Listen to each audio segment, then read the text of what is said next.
All right, so now that the racing season's come to a close, a lot of us dirt guys are giving our carburetors some love, doing a nice deep cleaning and doing a rebuild on them to get prepared for next year.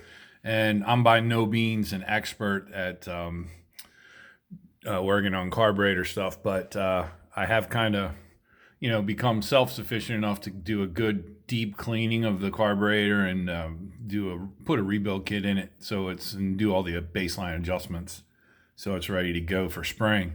And because I'm a novice at doing this stuff, I did come up with something cool that I wanted to share with you guys.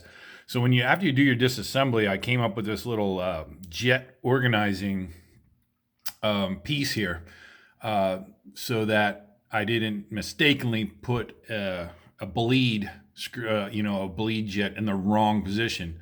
So all I really did was I have access to a nice Epilogue laser cutter, and I created the shape here. And it's really just a couple of thicknesses of foam core that have been hollowed out so that when you do your disassembly, you can place your primary main jets and your idle and high-speed air bleeds inside of the organizer, and for both primary and secondary sides.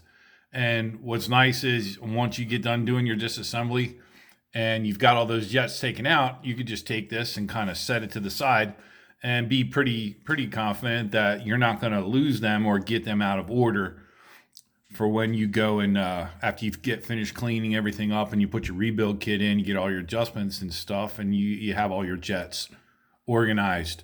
So hey, listen, if anybody wants one of these, they're really easy for me to make.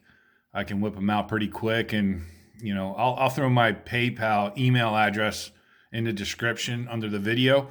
If you want one of these, man, just I don't know, shoot me $5-6 for shipping, and I'll throw one out to you if it could be of any help. Now, obviously, you experienced carb guys, you don't need something like this. But when it comes to me, I don't overestimate my intelligence with carburetors, as we're still learning. But it could be a nice, helpful way to organize your rebuild process so you don't mix anything up. All right, take care. Hope it helps.